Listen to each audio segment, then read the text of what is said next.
Welcome to DUBTurbo 2.0. This will be the first tutorial video. We'll walk over the basics of all the elements. You guys brand new to beat production, you'll appreciate this the most. Some of you that have already been through a few DAWs or beat production tools, you might want to skip to the more advanced video, which is video number 2. However, for this first one, we're going to learn how to make a beat. We encourage you guys to watch, listen, and then pause, do exactly what we do to replicate it, and you'll understand music theory, bar structure, beat patterns, melodies, sort of all at the same time on a kind of subliminal level as I teach you guys, and you're just doing and watching and doing and understanding through the process and going, aha, I get it. And then as of the second video onwards, it should be very interesting for you guys, and you'll fast track this and be able to max out the use pretty quick. So what we'll do first is understand this top part. Most of the stuff's pretty easy. New, simply opens a new canvas, open. We'll open a file that you've made, which we'll go over later in the video. Save as. We don't have a save and a save as, just a save as. And you can keep overwriting the file, or you can make versions of it. So you want to keep the bar 1, beat 1, first version that you made, save it as version, 1.dub project, and then as you keep working forward, you can do versions or keep saving it over itself. The views, you won't be able to see because I'm only recording the space on my monitor that shows DUBTurbo, not the whole screen, but this is the normal view that we're on now. Blackout view will make your background on your desktop black, so there's no distractions behind the app. However, the app won't change size, it'll remain the size. And then full screen will stretch the app to your limit, whatever it reaches first. So if you have a wide screen, it'll probably be vertical. Anyway, file name we've added now, so you know what file you're on and what's open. Metronome. This works in tandem with our tempo. So if we turn this on right now and press play, we're going to hear a ticker tick away at 120 BPM, and BPM stands for beats per minute. So you'll hear 120 in 60 seconds. Okay, and that depicts a lot of what the music that you're going to develop will sound like. We'll go over the tempos that are most commonly used in the different genres later in the videos. Right now it doesn't really matter. We'll stick to, say, 101. So go ahead and change yours to 101. Just click in there, press 101, and press enter. I'll take a quick note to say that we move 2 decimal places, and this is universal. So if you export or bounce tracks or export elements out of this and import it into any of the bigger DAWs out there, we follow their universal time clock. So if you make a beat at 101 in here, drop it into Cubase, for instance, line that up at 101, you'll hear the metronome in there tick away perfectly, and we match it up beautifully. So it's universal. And export simply exports whatever you've made to a 40:1 stereo WAV file. The bar count, right now it's at 2. We can grow it out to 199 now. And you don't really see much happening, and you won't until you have some bars in there so you can see what's what. But that used to take a long time to calculate. Now you can, it doesn't matter how many bars you can make random and odd numbers of bars. Everything's pretty seamless. So from the previous versions, that's a big improvement for us. People were getting stuck there a lot, and it was freezing the app on them a lot. Let's go ahead and start. These 3 tools are the most commonly, well, they're the only tools, but they're the most common in beat production, and they're shortcuts for pretty much everything. So the more I use this, the more I'm going to be using the keyboard instead of clicking on everything here, because there's shortcuts for all the stuff. So for instance, I press the letter P on my keyboard, and that accesses my pencil. O, right beside it, is the arrow, and the left bracket beside the P. All 3 buttons are right beside each other, so I can maneuver around those real quick. Here, it's the colon, just brings your ticker back to the start. L for loop, pretty obvious. The loop function is perfect now. The loop loops perfectly. Play, spacebar, stop, spacebar, record is right above your enter button. Try to make all the shortcuts very, very friendly. Control E opens and closes bars now too. So the first thing we'll do, click on a pencil, and whoops, I'm on a big bar count here. Let's bring this back down to 2. So we start, and just erase that.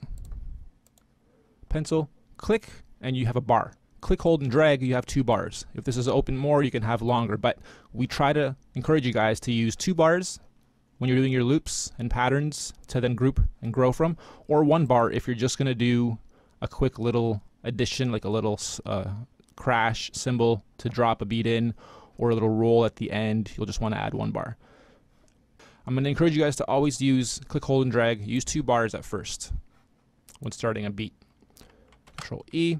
And now here's obviously all of our kits. They're all grouped nicely and named nicely. And there's a bunch of extra stuff that we've added, and we've categorized them in 2 different columns now because it's grown so much, and this was really sensitive. You couldn't really scroll too easily, and we've done that for both panels now. Okay, so you choose a kit. Say we'll go to Hip Hop 4.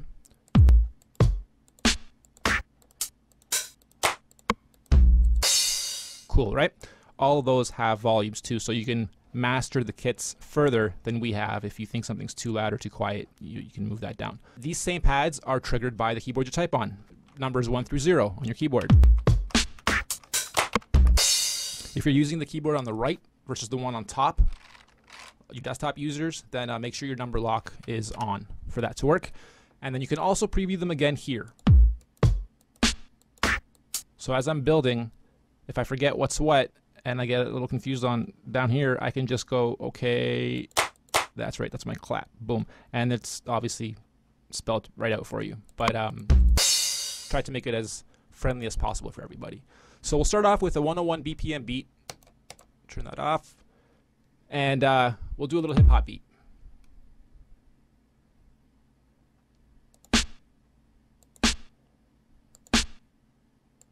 So again, do what I'm doing here.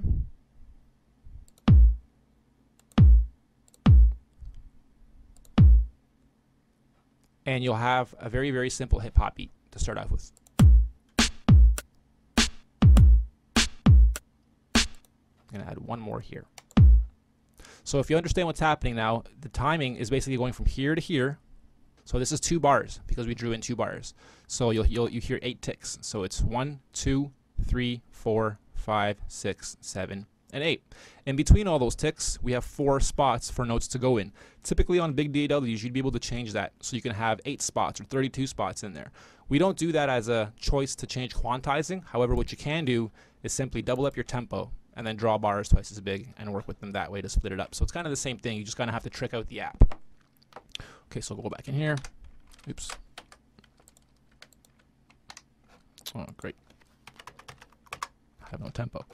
Okay, and we'll continue. We usually lay out the drums the same. So these first 2 are kicks. Then we move into snares, hi-hats, claps, toms, rims.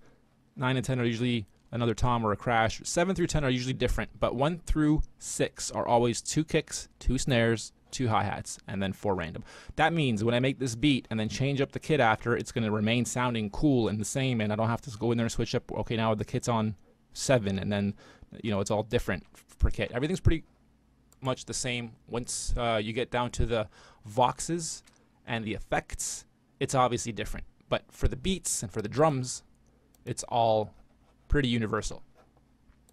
Okay, now we'll add a quick hi-hat under 5. If you want to change up what you're doing compared to me, so copy what you see me do and then just add an extra one or eliminate a few, start understanding what is happening here, what sequencing really is. It's simple trigger-based sequencing on a grid, and as we move further along the grid, everything just kind of gets played. It's pretty simple. If you could think of back in the day, those little music boxes that would open up, that they were kind of the same. They just had little prongs sticking out, and they would trigger certain notes as the big wheel spun. So this is a very modern way of looking at that.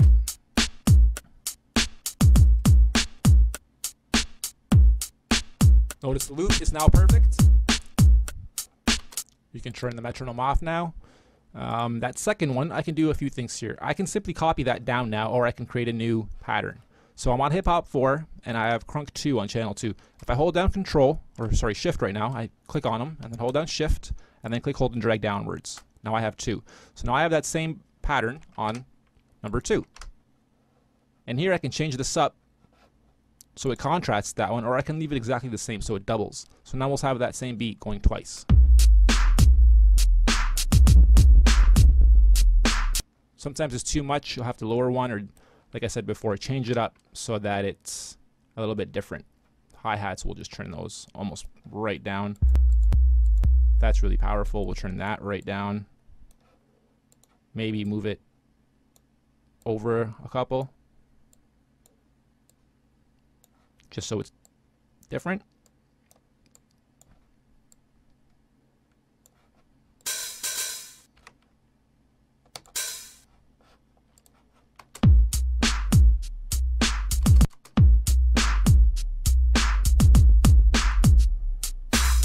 That snare is just kicking my ass.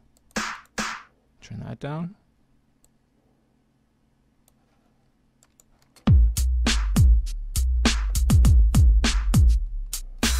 Okay, so I'm pressing spacebar every time I want to start and stop it. I'm trying to remember to announce all the shortcuts I'm using, but I'm going to forget here and there. So just keep in mind when you see things glowing and I haven't moved the mouse, it's because I'm using all those little shortcuts. Here, obviously, this is our 16 channels that represents these 16 channels. So right now I'm on channel 2 and it's crunk 2. Down here, 1, 2. Okay, and I'm moving the channel up and down in volume, or I'm soloing that. So that's all I'll hear, or I'm muting it. And once you have 10 layers going, the soloing and muting will come in handy so you can hear combinations of stuff before you finalize it and whatnot, which is pretty standard for most DAWs. Once you get past 8, the first 4 are drums, then the next 4 are keyboards, and then the next 8 are blank. Once you get to 9, you can choose. Well, all of them can be changed, but once you get to 9, you choose. Click, hold, and drag down to keys or drums or empty. So we'll say it's keys. Everything's been color-coded too, so we can go back into the pencil. It's a bit of a color change as well, and it's got a little icon for keyboard, and then in the drum section, it's just 4 little dots to represent the drums. You'll see it changes color as well. So you always know what's what. Control E opens her up, and this gets us to our keyboard panel. And same thing, we've categorized them here, and everything is opened as far as the folders go now instead of having them in folders. It's just nice and easy to see everything up at front. And you'll have all kinds of stuff in here. And we even put drums in here and voxes in here so that you can bend them. When I say bend them, I mean you grab a snare. Okay, you can really screw with sounds and make them really interesting as far as patterns, builds, drops, rolls, fills, and stuff like that goes. I love that part of the app, actually. It's probably my favorite part, is that I can bend stuff. And then with the voxes, let's try to find some voxes. Dance. Break it. Break it. Break it. Doesn't really work too well with that specific one, but there's a lot of really cool and ha, hey, yeah, that kind of stuff where it sounds really cool when you lower it a couple notes and stuff. So all that's very, very flexible. So okay, let's just go choose some horns. I don't know.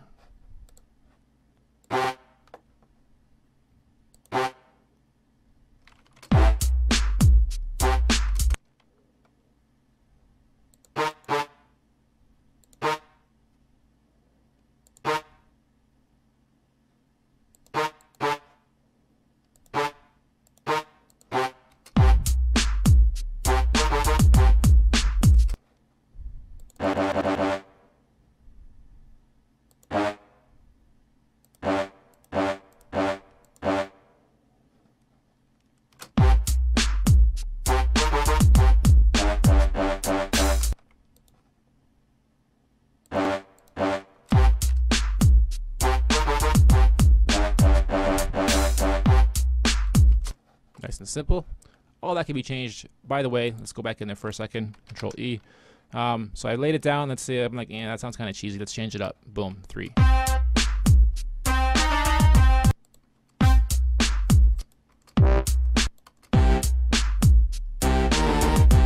Say I like that, and let's say I'm like, you know what?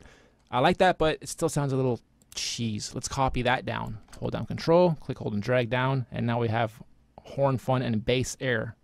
And bass air is obviously a bass sound. So you can start duplicating your melodies and changing up the instrument so that your bass line follows your horn or follows your trumpet or something else you've made, or you build it to be totally unique. But it's a very easy way to get your sounds started to complement each other without having to start them from scratch every time. Because now I could just remove some of these. In fact, I'm going to have to. There's a lot of notes for bass line to be happening. So get rid of some of these guys. And that bass is so low that you might not even hear it. So let's just choose a different one. Cool.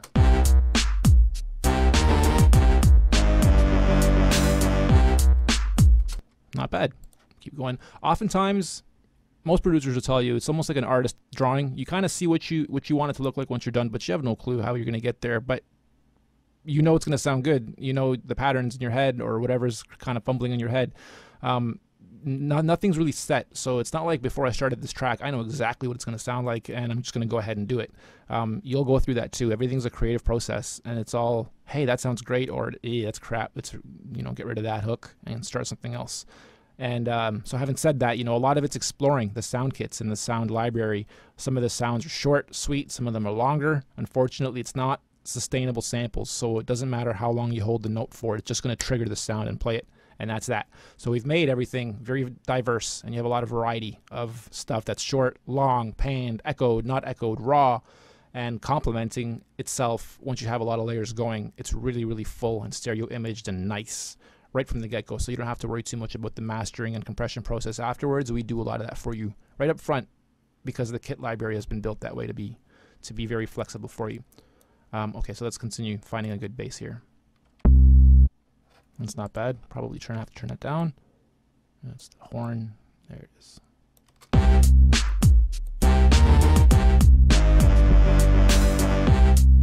Okay, so we'll just draw another layer on the keys, and that will contrast and complement that horn with something bright.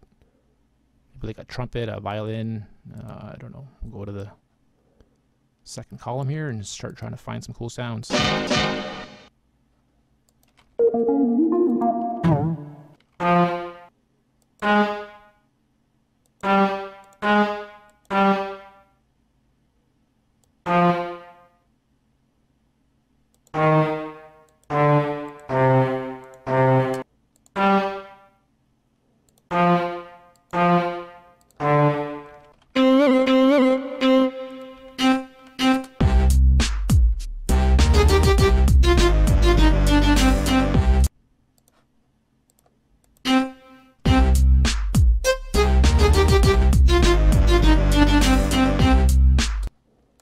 Okay, coming out kind of pretty cheesy, to be honest. I'm not too fond of it, but just for the sake of the tutorial video, we'll keep going with it. Going over some of these, just making sure I haven't forgotten anything. Obviously, clicking the edit button opens the bar. You have to actually have a bar selected. You can't just randomly start clicking edit. So choose a bar, then click edit, or choose a bar and Control E. And then Control E again to close it. The loop is pretty self-explanatory. You click on loop, it gives you nodes that you can drag. So let's say you only want to hear this part, and loop just this little tiny bit.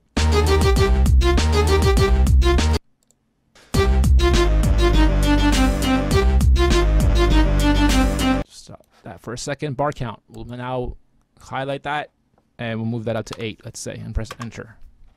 Now we'll have to obviously move our loop node out, and we can drag all these over and copy them now. And we used to have to do this at one at a time. So I'd hold down, I'd grab one, I'd hold down shift, click, hold, and drag, and I just made a copy. Now I grab one, I hold down control now instead of shift. Control, holding it down, I click the rest of them. Now let go of everything. Now hold shift, click, hold, and drag. You see what happens there? So now I just made duplicates of everything and moved it over on my timeline. I'll bring this back now. Now what I can do is I can go in here and edit all these guys very quickly, just to sort of make it a bit different.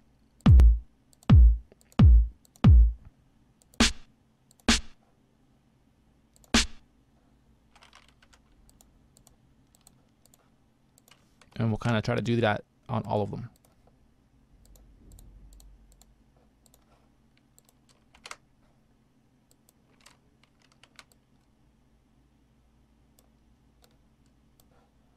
Doesn't have to be a huge change. Could be just a little accent near the end. And I'm being really fast and random here, so this might not sound all that great, but it probably will still sound half decent. Okay.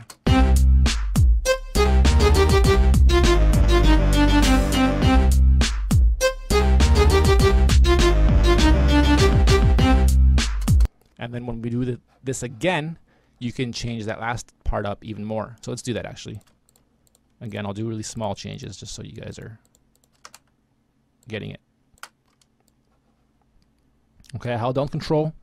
I clicked on everything. I let go. Then I held down shift, click, hold, and drag everything over to copy it. Now here on this first one, I'm going to add a little crash. That's on the last one. I know my way around it. That's why I knew where to go right away. But you'd find yourself a kit that has a crash. Usually it's on this last pad. and then just add 1 right there. So that means once the beat gets to here, psh, it's going to add a nice snare there. And then here, I'm going to just fill this right in.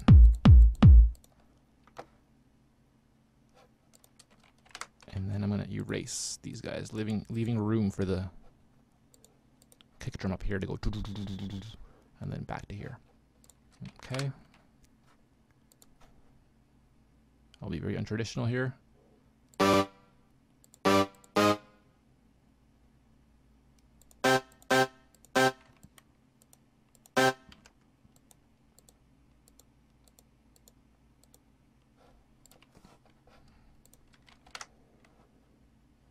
Leave that alone.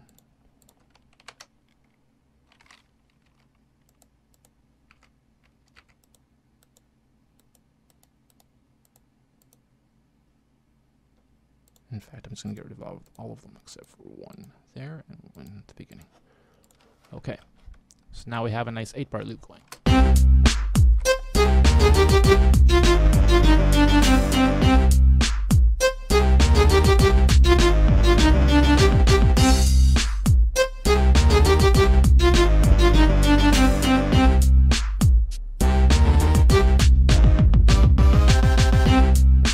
Okay, so you see how music starts to work now, where everything's done in groups of bars and bar structure, and build-ups happen this way, and drops happen, and crashes happen where they're supposed to.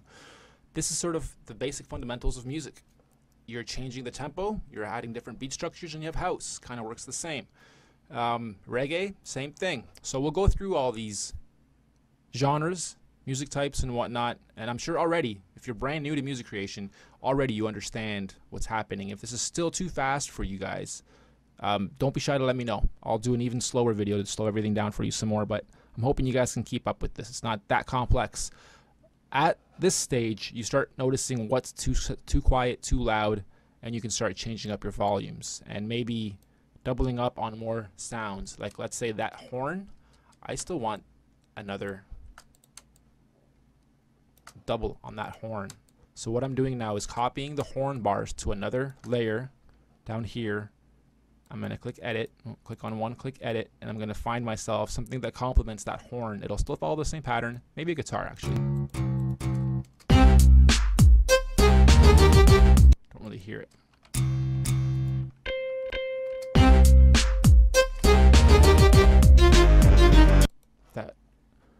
That first horn is way too loud. I'll also say that a lot of the instruments have been recorded way higher than normal because I'd rather have you guys mix down than not have enough volume per instruments. So you might find that your drums are nice and lined up and all your instruments are way down in these levels, and that's fine. Don't worry about that. It's not untraditional at all.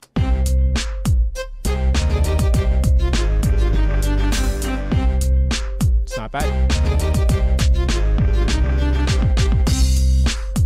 Okay, maybe the same thing for that violin. Maybe I want to double up on that violin.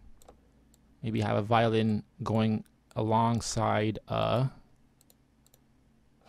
it doesn't really matter if you're just going in there to change the sound type, not the actual notes. I can click on any of these bars on this layer and click edit or Control E and just get to whatever sound I want and change it, and I'm good for that layer. It won't just change that one bar and everything else will be whatever it was before. Once you change it here, it's good for the whole layer.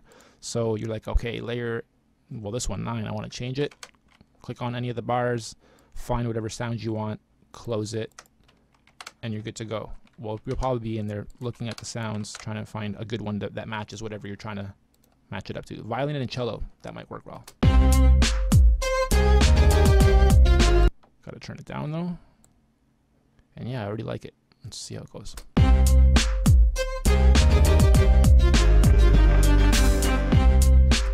Another thing you can do, I should have saved this, or I should save this for the advanced video, but it's not that advanced, is chording. If you know how to chord, and we have chord charts in the members area as well, I'm going to make new ones too that go over actually all of the chords, all the majors, all the minor, everything. You can chord very easily.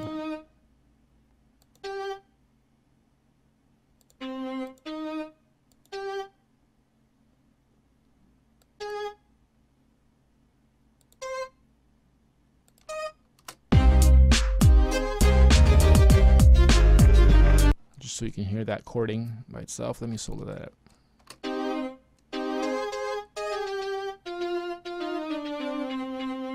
Okay, so you can chord really nicely. Because the samples are trigger based, not sustaining samples, the chording won't work on everything, obviously. And not every instrument sounds good chorded. Not every, like bass lines you can't really chord. You know, certain elements or leads you can't really chord too well. It starts sounding muddy. So be choosy with what you chord if you are going to go that route. Also, at this stage, you can start, like I was saying before, you can start muting stuff so that you get little combos going.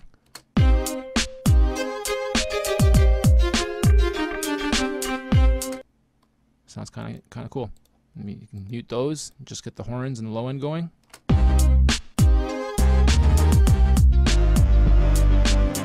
Maybe you want just the other drum set going.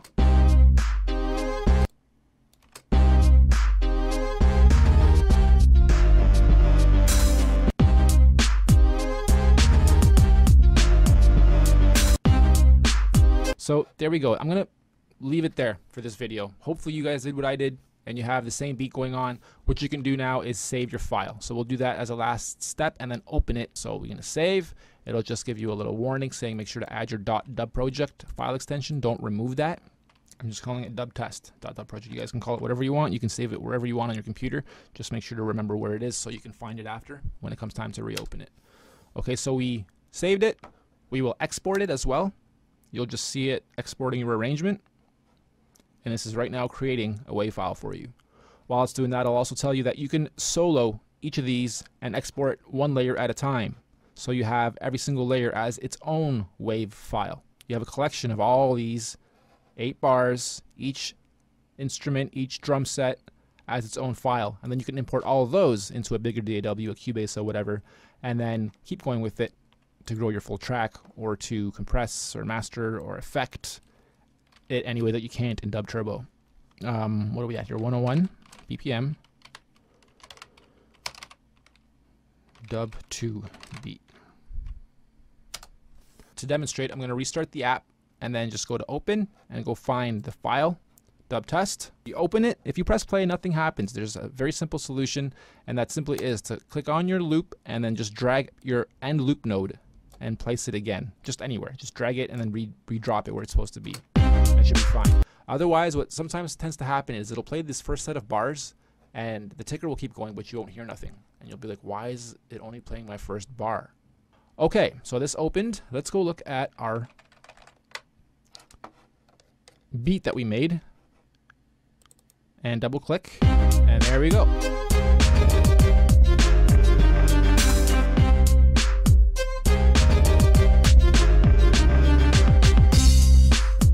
So even that right there, I can go and sell this.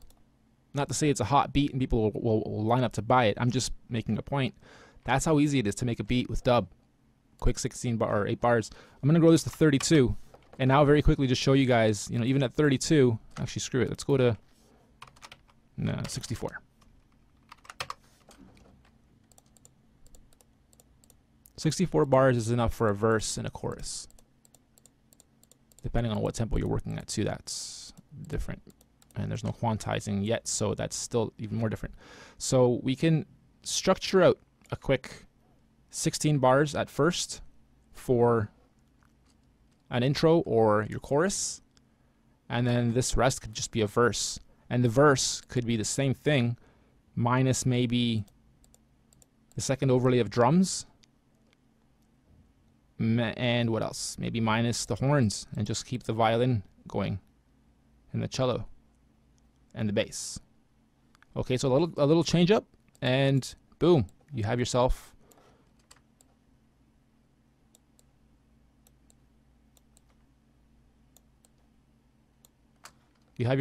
chorus and more than enough for a verse. So you export that, bring it into a Cubase or something else, add your vocals, and there's a full track for you.